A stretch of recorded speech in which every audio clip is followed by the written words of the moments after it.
FBI deploys robot after car rams Pittsburgh office. Calls it a targeted attack. When a car becomes an unsolicited battering ram, the FBI's idea of defense is to send in a robot. It's like bringing a Roomba to a knife fight.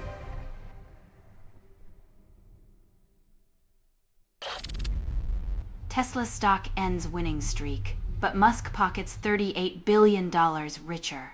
Nothing like a billionaire's consolation prize, proving that even in a losing streak, Musk's bank account still does pirouettes on a pile of cash.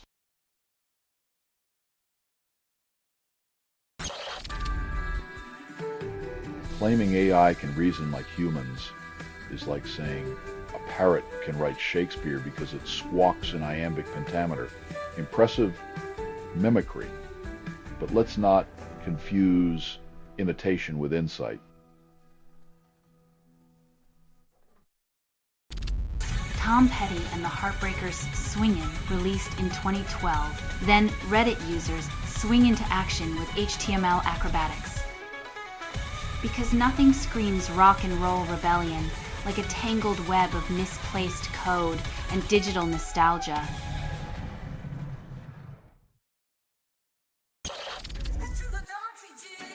When your defense strategy involves throwing wild anti-Semitic accusations, you're not just missing the point, you're actively setting the world record for moral limbo.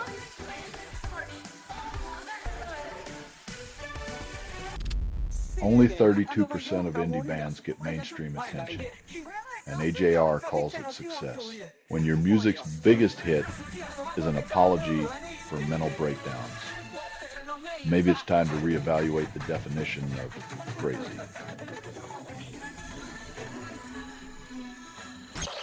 Trump celebrates Kimmel's suspension, networks replaced with Kirk tribute, then claim free speech is alive, silencing a comedian while honoring a provocateur, because nothing says liberty like muzzling the jester and crowning the court sycophant.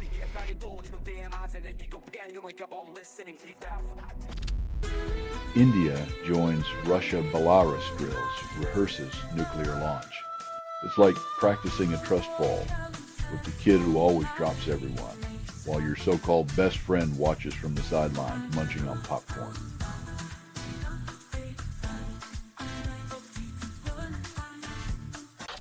After promising transparency, StubHub gains 10% in IPO, then bets on controversial ticket resales.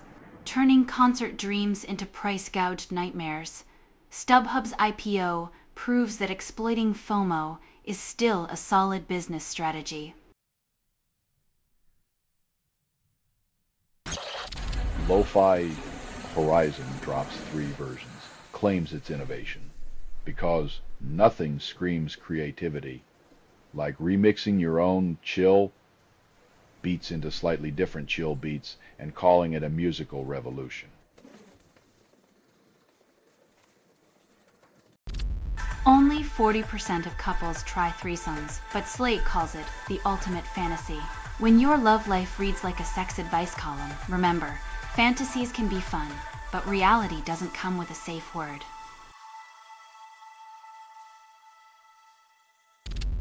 SoundCloud blocks Crazy Town Remix blames your browser.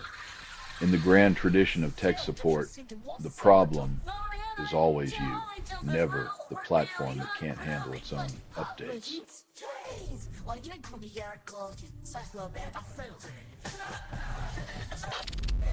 Trump slashes tariffs to 15%, yet Jan's exports to the US keep plummeting. Turns out, when you play economic whack-a-mole with tariffs, you eventually flatten innovation along with the competition.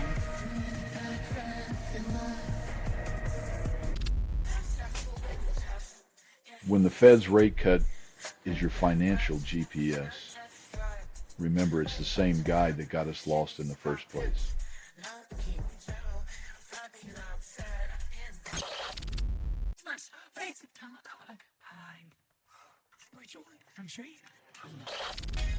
Israel escalates bombardment as defense minister claims Gaza is burning. When leaders describe human suffering like a barbecue, You know diplomacy's been replaced by a pyromaniac's handbook.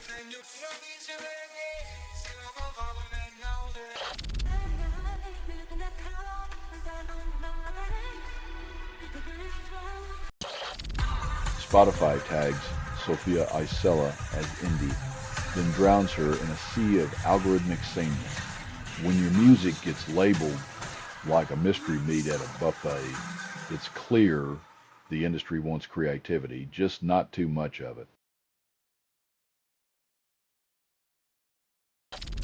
TikTok song trends for 5 seconds, thinks it's the next Beethoven.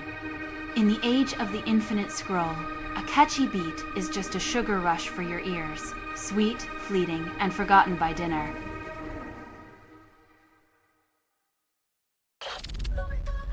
Only 30% of CDC staff support RFK Jr.'s pressure tactics, and he calls it transparency.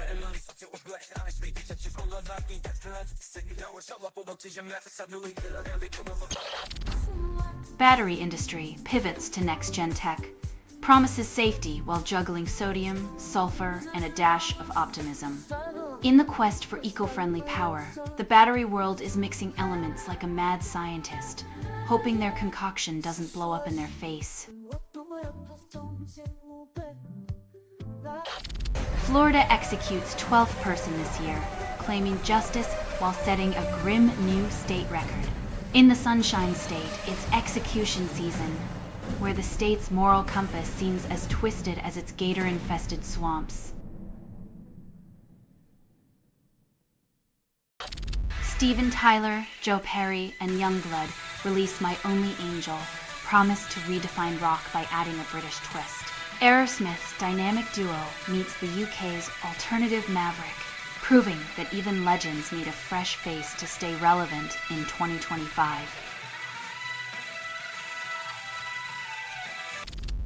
Benjamin Schwartz draws America's welcome package, includes complimentary bulletproof vest. Nothing screams land of the free quite like needing armor to survive a trip to the grocery store. Welcome to the Wild Wild West, 21st Century Edition. Kenya issues arrest warrant for UK citizen, soldiers allegedly involved in murder. When the rule of law takes a backseat to international politics, justice becomes just another diplomatic dance where the steps are dictated by passports and power. Salesforce unveils Mission Force to rival Palantir, claiming AI integration will revolutionize defense. In the battle for Uncle Sam's affection, tech giants are like suitors, offering the same bouquet of algorithms, each promising a more secure tomorrow while eyeing today's lucrative contracts. After promising transparency, the NSA silenced Reality Winner, labeling her a traitor for exposing Russian election meddling. In the grand theater of national security, whistleblowers are the actors who get booed off stage for revealing the plot twist. Truth is the real traitor in this tragic play.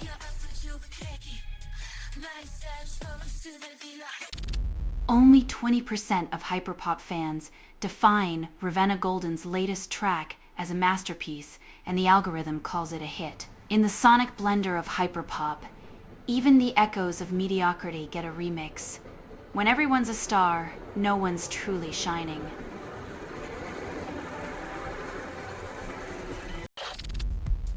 Waterbridge shares jump 25% post $634 million IPO, hailed as a liquid success, Wall Street's wet dream, turning water into cash while the planet thirsts.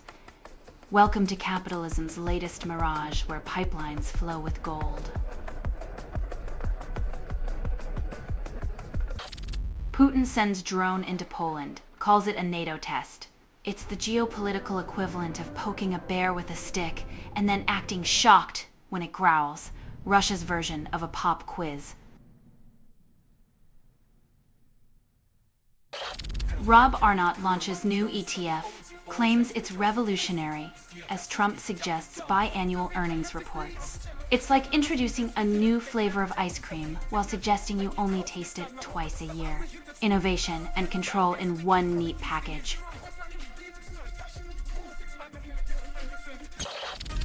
Paleontologists unearth ancient Lepidosauria claim it's the Jurassic Park of feeding habits. When your evolutionary dinner menu hasn't changed in millions of years, you know you've truly mastered the art of a timeless diet.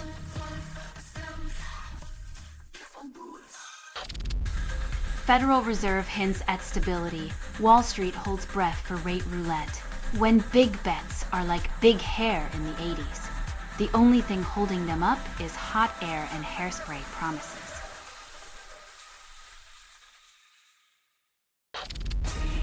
Trump exploits Kirk's death to silence critics, and the First Amendment weeps.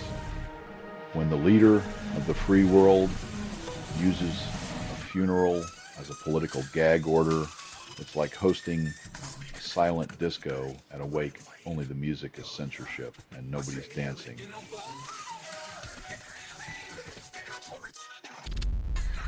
Philippine government blames floods on nature, not nepotism or corruption.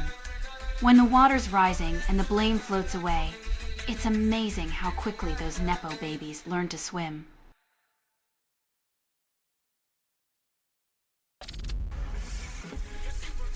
When your digital oracle's batting average is worse than a broken Magic 8-ball, maybe it's time to stop calling it a revolution and start calling it a tragedy in data.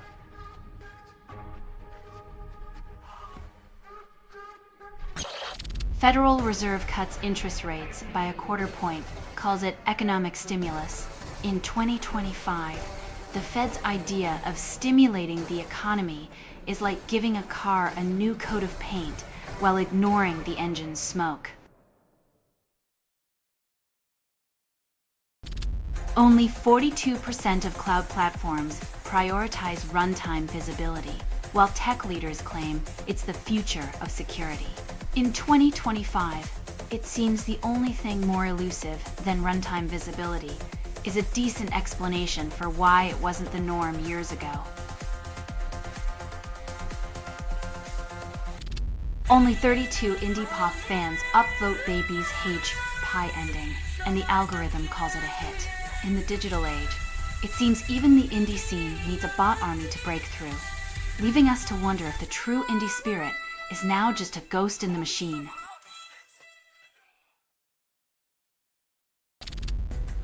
Researchers decode mTOR-C1 activation, then cells still have no idea why they're starving. Even as scientists unravel the complex web of cellular signals, the average cell just wants to know when it's getting its next meal, proving that even at a microscopic level, bureaucracy is the real Hunger Game. Federal Reserve cuts rates, markets rise, then Wall Street celebrates as Main Street braces for impact.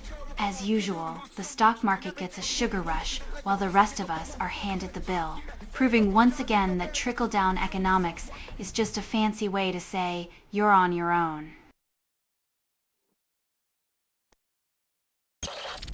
Germany's chancellor warns of economic ruin, then insists austerity is the only solution. Apparently, the best way to secure a future for younger workers is to convince them they don't deserve one unless they tighten their belts to the point of asphyxiation.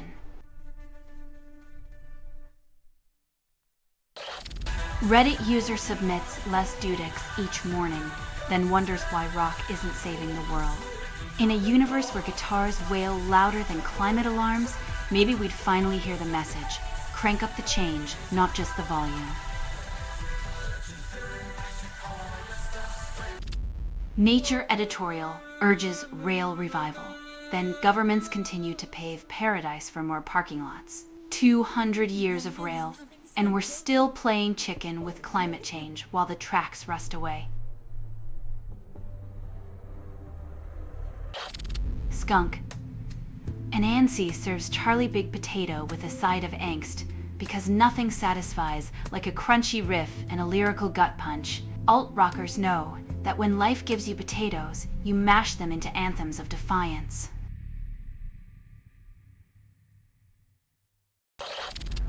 Conservatives dub Kirk's death a rallying cry because nothing screams unity like a martyr with a media empire. When a figure becomes more potent in death, it's a sign that the living are running on fumes. ABC axes Jimmy Kimmel Live. Amid writer's strike, as if late-night laughs are optional in the age of absurdity. When they pull the plug on comedy, you know the joke's on us, and it's not even funny.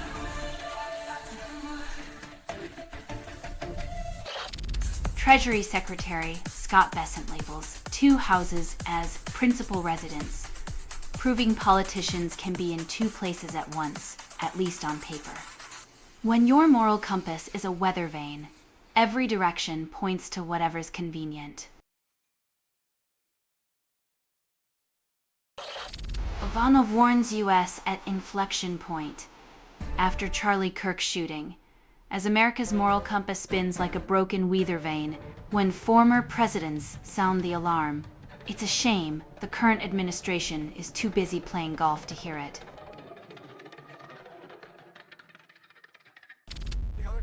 Carol Ann Duffy writes a bombsight poem about Trump's UK visit, and irony isn't on the menu. When poetry serves up a banquet of metaphors, it's a feast of defiance against a state visit dressed up as diplomacy.